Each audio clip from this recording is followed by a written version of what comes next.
Wallace, Republicans released their latest tax plan. Will Congress send it to President Trump to sign before Christmas? This is real relief. This relief gives people a simpler system and a fairer tax code. As GOP leaders push their measure to overhaul the tax code, we'll discuss the bill's prospects and what it means for you with Secretary of the Treasury Steven Mnuchin. Then, Democrat Doug Jones wins in Alabama, putting even more pressure on the GOP to pass tax reform before he gets to the Senate. It would be wrong for Senate Republicans to jam through this tax bill without giving the newly elected senator from Alabama the opportunity to cast his vote. We'll sit down with the senator-elect in his first appearance on Fox News since the start of the campaign. Plus, lawmakers question whether political bias has taken over Special Counsel Robert Mueller's investigation. How, with a straight face, can you say that this group of Democrat partisans are unbiased and will give President Trump a fair shake? We recognize we have employees with political opinions, and it's our responsibility to make sure those opinions do not influence their actions. We'll ask our Sunday panel about new documents the White House says show extreme bias against Mr. Trump. And our Power Player of the Week, a photojournalist who has risked her life to show what's happening in the world's most dangerous places. They were about to execute us, and we're literally, at one point I looked over and I saw each one of my colleagues literally begging for their lives. All right now on Fox News Sunday. And hello again from Fox News in Washington. Republicans appear ready this week to pass the most sweeping overhaul of the tax code in 3 decades. Opposition among GOP holdouts has melted away, and party leaders in Congress are looking to hand President Trump his first major legislative victory. In a few minutes, we'll discuss what the plan means for American families and businesses with Treasury Secretary Steven Mnuchin. But first, to correspondent Peter Doocy live on Capitol Hill with a preview of both the tax vote and the effort to avoid a government shutdown before Christmas. Peter. Good morning, Chris. The next movement on this tax bill comes Tuesday when House lawmakers hope to pass the bill and send it to the Senate, where the math gets a little tougher. The count there is expected to be so close that the Vice President Mike Pence has delayed a long-planned trip to the Middle East just to be available to cast a tie-breaking vote if necessary. But President Trump is confident that it gets done by the end of this week. We have a tremendous spirit for the tax reform. This is going to be one of the great Christmas gifts to middle-income people. There are still 7 tax brackets under the new plan, but the rates are lower until 2025. The new top rate for top earners drops from 39.6% to 37%. The child tax credit doubles to $2,000 per child, and the standard deduction nearly doubles as well to $12,000 for single filers, which means that fewer people are expected to itemize their deductions. There is a new $10,000 cap on deductions for state and local taxes. The mortgage interest deduction will be capped at $750,000, and Obamacare's fine for people who don't want insurance under the individual mandate disappears. So, the first half of this week, Republicans will try to transform the tax code, and the second half of the week, they are going to have to try to keep the government funded. There will be a government shutdown next weekend if they can't figure out how to do that by Friday night. Chris? Peter Doocy reporting from Capitol Hill. Peter, thank you.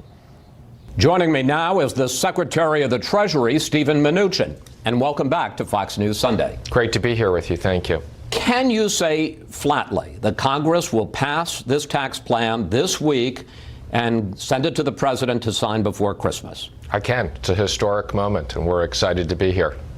And you have no doubts that Congress will pass it this week? I have no doubt. This has been a terrific process with the House and Senate working together in conference, and there's a terrific bill that's going to get to the president to sign. All right, let's run through several aspects of this terrific bill, as you put it. And the first one I want to deal with is fairness. Here's what Senate Democratic leader Chuck Schumer had to say about it this week. God bless wealthy people. I'm glad we have them. But they don't need a tax break. Let me pick up on that because critics note the tax rate for top earners drops from 39.6% to 37%. The corporate tax rate is cut from 35% to 21%, and the owners of so-called pass-through companies get a 20% deduction. The Tax Policy Center analyzed the earlier Senate bill, which did not even have all of those provisions, and said the top tenth of 1% of taxpayers would get 42% of the benefits. Question, Mr. Secretary, do wealthy Americans need all of those tax breaks? Well, Chris, first of all, the reason why we're lowering the top rate is because we're getting rid of lots and lots of deductions. And there's a big part of the country that has state and local taxes that we're getting rid of. Matter of fact, Schumer's been complaining about taxes going up on rich people in New York. So it's just not the case that there's all those taxes going to rich people. And what about all the other aspects of it and the analysis for the Tax Policy Center, 42% of the benefits to the top 1%? Well, I don't agree with those numbers. What this is all about is middle-income tax cuts. Matter of fact, I researched, you grew up in Chicago, the median person, family that makes $50,000 is going to get extra money back, close to $2,000, and a family making $150,000 in Illinois is going to get over $4,000 back. That's very meaningful, and people are going to see these tax cuts starting in February because we have the IRS already working on new tax tables. But again, just to push this question of fairness, and I take your point that because of the fact that you're doing away with most of the state and local deductions, that's going to be a tax increase for people in high tax states like New York or California. But still, we're talking about a family that makes over $600,000 a year. Do they need to have their taxes cut from 39.6% to 37%? And in the so-called pass-throughs, because of the deduction that you're going to give them, you're going to get a situation where a lot of the employees who work for those companies will be taxed at a higher rate than their bosses. Well, let me just say, pass-throughs are the engine of growth in this country. And this is about creating the lowest tax rate for pass-throughs since the 1930s. That is going to be massive, massive economic growth. And it's about fixing a broken business tax system. We've had one of the highest corporate rates in the world, with companies leaving trillions of dollars offshore so that they don't have to pay taxes. This is a historic event to fix a broken tax system. But what about the point I just made, that you could end up with employees of these pass-throughs, and these are companies that are not formal corporations, and the owners of them end up paying their taxes through the individual tax rate, not the corporate tax rate. The idea that you could have employees paying at a higher tax rate than the owners of those companies. Chris, you know, it's a very complicated tax system, and this is about simplifying it. So the reason why we have the pass-through tax break is because we believe there'll be about $4,500 in wage growth that will go back to workers. So this is all about creating a tax system that's good for workers, good for working families. Let's talk about the point you just brought up, because that was one of the other aspects that was a big selling point, that you're going to be making the tax code simpler. And in fact, there was an event that I want to show where President Trump met with top congressional leaders and talked about this is going to be so simple, you're going to be able to file your tax return on a postcard. Take a look. Postcard.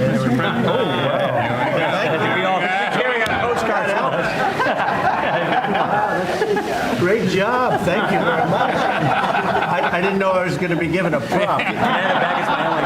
But analysts say that, in fact, the GOP tax plan, you didn't end up cutting out all of those deductions, makes the tax system more complicated for millions of Americans, especially those involved in these pass-through companies who are going to have an even more complicated tax system to deal with and are not going to have any chance of looking at filing on a postcard. Chris, that's just not the case. I couldn't be happier overseeing the IRS. Over 90% of Americans are going to fill out taxes on that postcard or a virtual electronic postcard.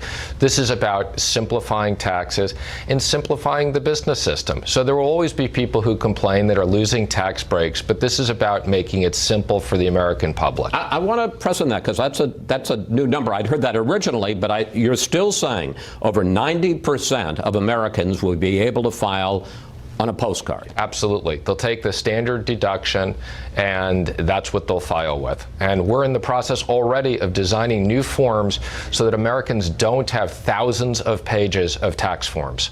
Let's turn to the deficit. Your Treasury Department issued a one-page statement this week that was pretty controversial. You said the combination of tax cuts, rollback of regulations, infrastructure, and welfare reform will not only pay for tax reform, but reduce the debt net by $300 billion over 10 years. But the nonpartisan Joint Committee of Taxation, the analysts for the Congress, say even assuming growth, the tax plan adds $1 trillion to the deficit. And the head of the Committee for a Responsible Budget says that no one should believe the one-page statement that your Treasury Department put out. Chris, I've been through these numbers, so let me walk you through them before, okay? They're rather simple, okay? First of all, we've said all along that the joint tax numbers underestimate growth. So they predict about $500 billion of growth. There's $1.5 trillion of tax cuts. There's $500 billion that are the difference between policy and baseline. That takes us down to $1 trillion. If you look at the other $500 billion that joint tax agrees, that gets you down to $500 billion. Their growth numbers are just too low. By the way, the Obama administration in the first 4 years predicted GDP of 3%. When they left, they predicted GDP of 2.2%. Now everybody is saying we can't have 3%. We've had 3%. What Treasury put out is consistent with what I've said. The difference between 2.9, which is our conservative number, and 2.2 is over $1.8 trillion. And that's what the report shows. Now, the president, as he was on the South Lawn on Friday, started talking about, I guess it was yesterday when he was on the South Lawn, said 4, 5, 6% growth. You don't really believe that, do you? I think we could have quarters of 4, 5, 6% growth. I don't think we'll have that over 10 years, and that wasn't what the president meant, but we will have periods of high growth. We've already seen it if it weren't for the hurricane. And you think that this tax bill is going to turbocharge the economy to that extent? Absolutely. You've already seen this. You see the stock market at record highs. You see average workers that see their 401ks go up. They already have more money for savings. They're going to get more money in their pockets. This is going to be the largest change in fixing a broken tax system that we've ever had. People said we couldn't do it. We will do it. And I couldn't be more excited to see the president sign it this week. In the time we have left, I want to talk to you about two other issues. President Trump is going to release his national security strategy tomorrow, and there are reports that in it he will accuse China of engaging in, quote, economic aggression. How is China an economic aggressor, and are we headed for a trade war with Beijing? Well, I'm not going to comment on the specifics of it, but I have been working with the president on it. I was with the president and vice president at dinner last night at Camp David, and he's excited to give the speech tomorrow. And China, we are in economic competition with China. As the president has said, we don't have fair trade. We have a big trade deficit. He's made that very careful discussions with President Xi. We want to have a more balanced and fair trade relationship with China. But is it going too far to call them an economic aggressor? And doesn't that lead to the potential for a trade war? I'm not going to comment on what's specifically in the speech. I would say this isn't about trade wars. This is about reciprocal fair trade. And if we have to protect American workers and put on tariffs or other things where they don't have fair trade with us, the president will do that. So you're laying open the door to new tariffs on China? I think we've said that we will look at where they are not having fair trade. We will look at whatever means we need to combat that for the American workers. Finally, the federal government is due to run out of money on Friday. Will Congress find a way to keep the government funded, or can you rule out a shutdown the 2 days before Christmas? I can't rule it out, but I can't imagine it occurring. I would expect that both the House and the Senate, Republicans and Democrats, understand that if they can't agree on this, they need to have another short-term extension to move this to January. We can't have a government shutdown in front of Christmas. What would the impact be if there were a government shutdown? I'm not even going to comment on the impact. I just can't imagine sending government workers home for Christmas. So I hope that Congress gets this done. Final question, as somebody who's relatively new to Washington, when you talk about a 2-week extension, another 2-week extension, is this any way to run a government? Well, that's something we'll talk more about, Chris. Hopefully we'll look at reforms for different things next year. Always a pleasure to talk to you, sir. I appreciate that you take our questions and you answer them directly. Secretary Mnuchin, thank you. Thanks for coming in. Always good to talk with you, sir. Great to be here. Thank you. Up next, we'll bring in our Sunday group to drill down into the Republican tax plan and what it means for you. Unleash the American worker. They will tear down the restraints on discovery, innovation, and creation, and they will restore the hopes and dreams of the American family. Millions of middle-class families will win under our plan. President Trump promising the Republican tax cuts will transform the American economy. And it's time now for our Sunday group. Rich Lowry, editor of the National Review, columnist for The Hill, Juan Williams, former Democratic Congresswoman Donna Edwards, and Brian Kilmeade, co-anchor of Fox and Friends and author of the best-selling new book, Andrew Jackson and the Miracle of New Orleans. And I have to tell you, us know that Brian just admitted that he has never seen a Star Wars movie. Top secret. I understand that. So please send your emails and texts. Somehow my life is still fulfilled. You know, I can still live my life. And not so much but you don't know what you're missing. All right, Rich, let's start with the two central questions about this Republican tax plan, which by all accounts is going to get passed. Is it good for the economy? Is it fair to middle-income Americans? I think it's good for the economy. On the corporate side, these are major changes that will bring our system more in line with other advanced Western economies, and they'll definitely be pro-growth. There's a debate about how much pro-growth they'll be, but they'll definitely be pro-growth. And with the middle class, this bill, I think, has been a victim of a smear that it's somehow going to raise all sorts of taxes for lower and middle-income people, and it's just not true. Almost everyone gets a tax cut under this bill. One of the exceptions is relatively affluent people in blue states who will lose their much of their state and local deduction. Otherwise, everyone's going to get a big minus in their tax bill. Let me ask the same question to Congresswoman Edwards. Good for the economy? Fair to working class Americans? Well, I think clearly it's a boon for corporations and for the super wealthy. I mean, this tax bill really gives them a huge benefit. But for middle class families, I mean, I urge people to do what I did, and it's simply, put your income in a calculator and start running some of these changes to the tax code. And I think a lot of middle class families are actually going to find that it's either going to be a wash for them or they're actually going to end up paying more taxes depending on where they live. What specifically do you worry about in this bill? So I worry about a trade-off for the standard deduction. Even though the standard deduction goes up, there are other things. Almost double. That's right, but there are other things that people lose if you itemize your state and local income taxes, your property taxes.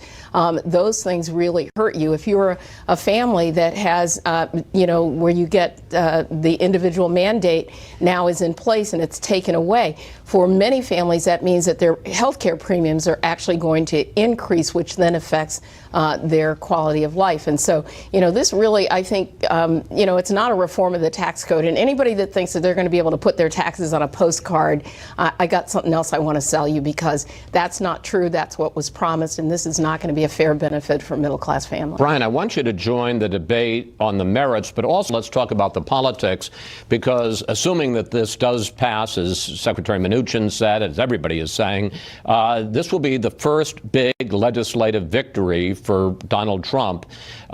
Is it enough to go to the voters in 2018, and will it help them? It's going to be fascinating, because we're actually going to have a legitimate report card in 2018. It's not who has the best slogan, who has the best message, who's better on the stump. It's going to say, I'm not sure immigration's not going to get done in 2018 either, but let's say this is the only piece of major legislation. We're going to feel it in February. And if you're right, Congresswoman, then people are paying more, and it's not working out, and the most of the American people say this is terrible, he's going to pay the price. But if things begin to improve, and the growth rate does go over 4, and everything's on the right track right now, then that's all you can ask for. If you're President Trump and if you're a Republican, say, grade me on what I did. Now, when I watch Marco Rubio and I watch Senator Lee and I watch Senator Johnson all lobby hard to get what they want in this bill, I ask you, where are the 5 or 6 Democrats in conservative districts and states that could have done the same thing? If Joe Manchin put his hand up and said, you get me to 24, I'm in. John Tester, Heidi Heitkamp, why didn't they try to get in this debate? This was all a one-party debate, and it didn't have to be. Juan? Well, this is all about politics, and it's all about the midterms. It's all about saying that Republicans, in the first year of the Trump administration, with a Republican House, Republican Senate, Republican control of the White House, got something done. They didn't get Obamacare done. They haven't gotten an immigration plan done. They got something done.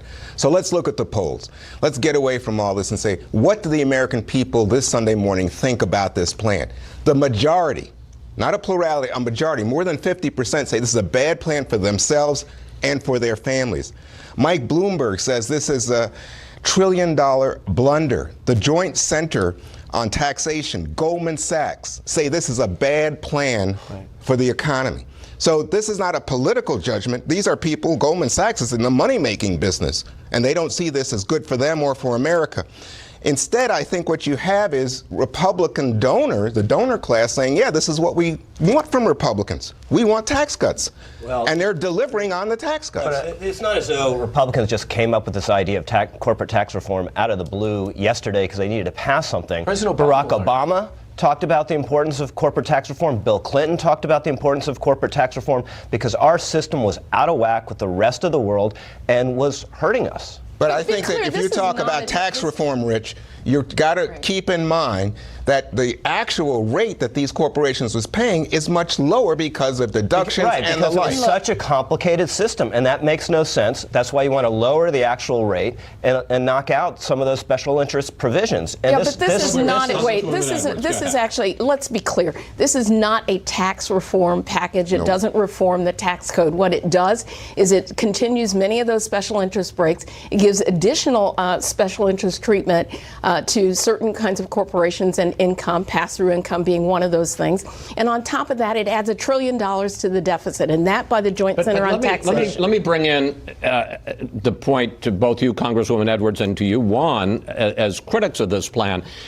The Trump economy is doing pretty well. We've got 3% growth, 4% unemployment, record highs every week in the stock market. If this brings further stimulus to the economy, isn't that going to be a pretty powerful message going into 2018? It's a big if. I mean, the fact is, almost no economist tells you that the growth rates that are being projected by the congressional Republicans is actually, and by Trump himself, is actually going to create in this economy. And so it really is. It really is a mistake to call this, sort of adding to the growth rate. If corporations wanted to put more money into the economy, they've got all the capital in the world to do that right now. There's nothing in this tax reform bill that incentivizes. I would say this. If you're running a major corporation, you're probably a very bright man or woman, and you know this is a window of opportunity where you finally got the tax deduction that you said was keeping your money offshore and your investment away. Now, this is a window. If you don't take advantage of that window, if you just buy back your stock or keep it overseas, you're never going to get this opportunity. You're going to have a liberal Democrat in the office, and your life will never be as bad economically. And I will say this. The market's already weighed in. The prospect of having this pass boomed the market, and it continues to rise. So Mike Bloomberg, who wants to take your guns and take away the combustion engine, also wants to be against Donald Trump. He hates Donald Trump. The minute you jumped the broom there and started talking about guns, I understand that you're in a losing position, No, you understand. He wants to hurt Donald Trump any way he can. This is not. Look, let's just talk about taxes. Let's forget the politics of sport aspect of this and talk about the reality. The reality is we have a very good economy right now. Stock market booming, low unemployment, good GDP that's growing. We're still struggling with wages and workforce participation. But the reality is that there is high income inequality in this country. Americans don't want what Paul Ryan's talking about, a huge deficit that then says we're going to shrink the government and we're going to cut Social Security and Medicare next year. Wow. Standard deduction, don't you see some of the things built into this plan already?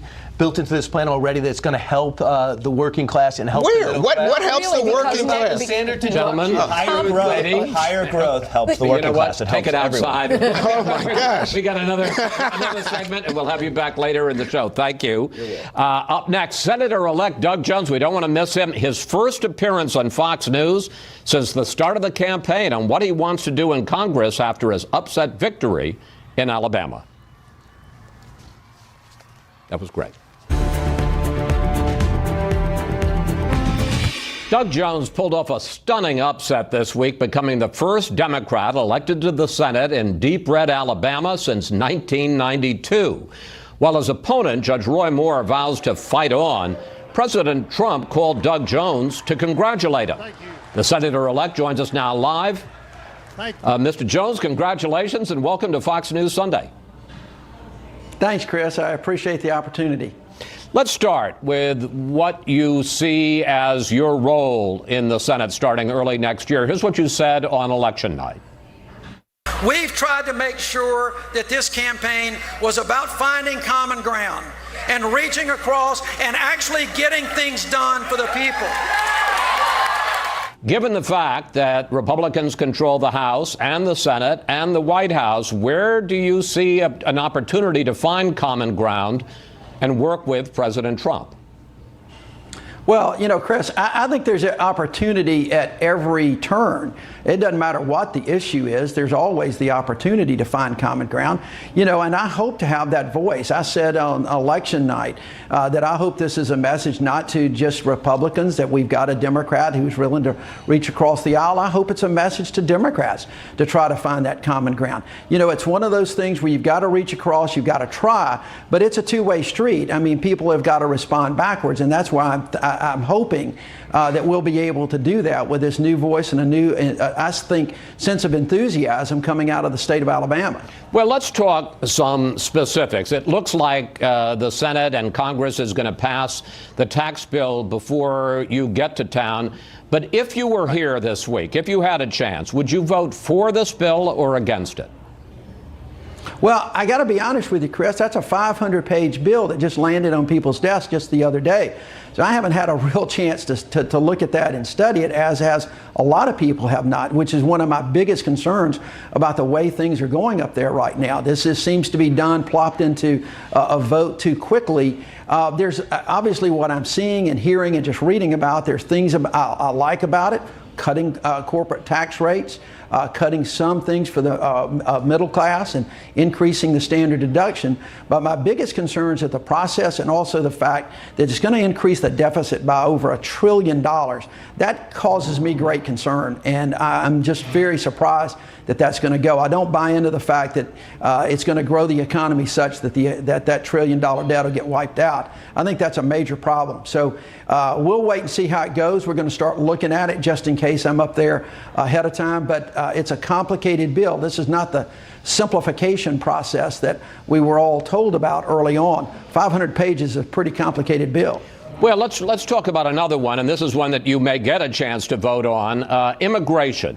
Would you support a deal that fixes DACA, that protects the so-called dreamers, but on the other hand has tougher border enforcement and includes some money for continuing to build President Trump's wall?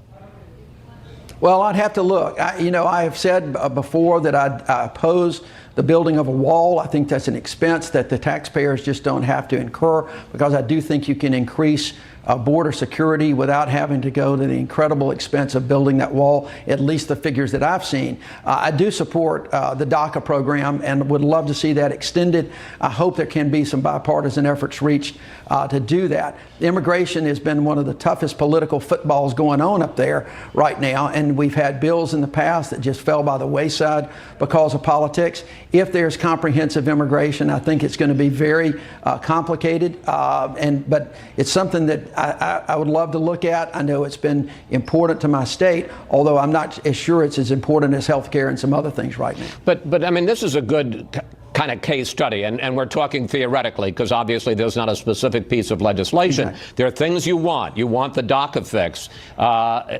Would you be willing, even though you're not crazy about the idea, to include some funding for the wall, which is something the president and Republicans want, if you get your half of a loaf? Well, let's see how that shakes out. It's hard to talk in hypotheticals, because right now you haven't seen anybody really kind of trying to reach those compromises. It's what I'm seeing up there is you draw a line in the sand, and you haven't had an opportunity to reach. I'm going to consider anything, Chris. I mean, look, I'm up here to try to, as I've said before, to try to find that common ground. I know it sounds like a broken record. I also know that it sounds like it's just pure pie in the sky. But the fact is, we got to try and look and try to do those things for the American public. So rather than just talking in hypotheticals, I'll leave all the options on the table with regard to that and try to come up with the right way to approach immigration or any other issue. President Trump called you the other day and invited you, when you come to Washington, to come visit him at the White House. But during the campaign, he said that you, if you were elected, would be a puppet of Democratic leaders Pelosi and Nancy Pelosi and Chuck Schumer. Here is some clips from all of that. We don't need a liberal person in there, a Democrat. Jones, I've looked at his record. It's terrible in crime. It's terrible in the border. It's terrible in the military. He likes Doug Jones and looks forward to meeting him in person. So, which Trump do you believe, the one before the election or the one after? I'm going to believe the one after. You know, you say a lot of things in the heat of a campaign, and we were expecting that kind of a checklist of things. But his call to me was very gracious. It truly was. We had a very good talk, no substance, but just kind of a personal call. I'm looking forward to meeting him. I'm looking forward to getting up there and trying to find those issues that we can work together on for both the country and the state of Alabama. You know, the line of questioning that I've been engaged in, and I think that a lot of reporters since your victory, is answering the big question here in Washington, which is which kind of a Democrat will you be? You talk a lot about your mentor when you worked here in Washington in the Senate, Howell Heflin, who stepped down as Alabama's last Democratic senator 20 years ago. We have a picture up right now at a committee meeting, and there's Heflin, and there is a much younger Doug Jones right next to him. Heflin was ranked as the Democrat with the most consistent record of support of any Democrat during his time in office for Ronald Reagan. Do you see yourself as the same kind of moderate or even conservative Alabama Democrat? You know, Chris, I'm just going to be candid about this. I have resisted trying to put labels on myself. People are going to do that left and right. I've tried to resist that. I'm going to continue to resist that. I'm going to be a Doug Jones Democrat for sure. I'm going to be looking at issues on both sides. I'm going to do what I believe is in the best interest of both the country and my state. Other people will label me. I think the world has changed a little bit, and I think politics has changed. And all I can do is to try to go forward with what I believe is the best thing to do. And that's the only thing I can do. So we'll see how this shakes out in the next year or two to see what kind of labels you guys in the media want to put on me. Well, and we will. Two more questions I want to get in. One, your opponent, Judge Moore, continues to refuse to concede, says that this race is not over, and this week issued this video. Today we no longer recognize the universal truth that God is the author of our life and liberty. Abortion, sodomy, and materialism have taken the place of life, liberty, and the pursuit of happiness. What's your reaction to that? And do you think that Roy Jones is hurting Alabama by continuing this contest, continuing this fight? Well, I just have quit trying to figure out what Judge Moore means when he says things like that. I don't find it in the mainstream of America. I certainly don't even find it in the mainstream of Alabama. I think it's time to move on, and I think he is hurting the people of this state. I've told folks I want to try to represent everyone. I'm not going to be a senator which people are going to agree with 100% of the time, but I am going to be the kind of senator that people can talk to, that we can reason with. I want to get an education from them. I want to educate the people. So I do think it's hurting. I think it's time to move on, and let's get beyond this divisive kind of rage the war rhetoric that you hear from him and others.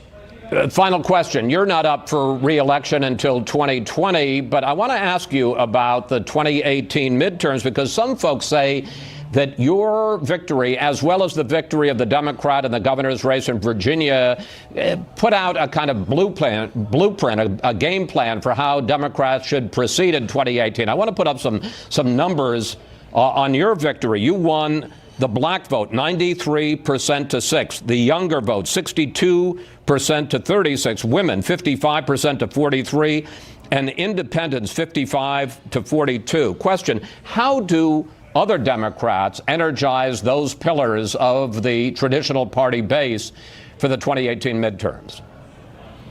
Well, Chris, I think that anybody that runs for office ought to talk to those people. I think that was one of the things that we did early on in our campaign. We went straight on issues. Roy Moore didn't talk about issues that we had in common. He talked about issues that divide us. And I think when you talk about those issues that you have in common, among all of those groups you just rattled off, every one of them have the same issues in common about health care, education, jobs, the economy, trying to raise to a living wage. Those are the issues that people responded to. And I think that whether it's Democrats or Republicans, I think people now have to start focusing on those issues and not just depend on whether or not they're going to be some kind of straight ticket voting. Senator-elect Jones, thank you. Thanks for your time this weekend, and we'll see you up here in Washington pretty soon. Thanks, Chris. I look forward to it, and thanks for having me this morning. When we come back, the FBI under fire. The president launches tough new criticism of the agency.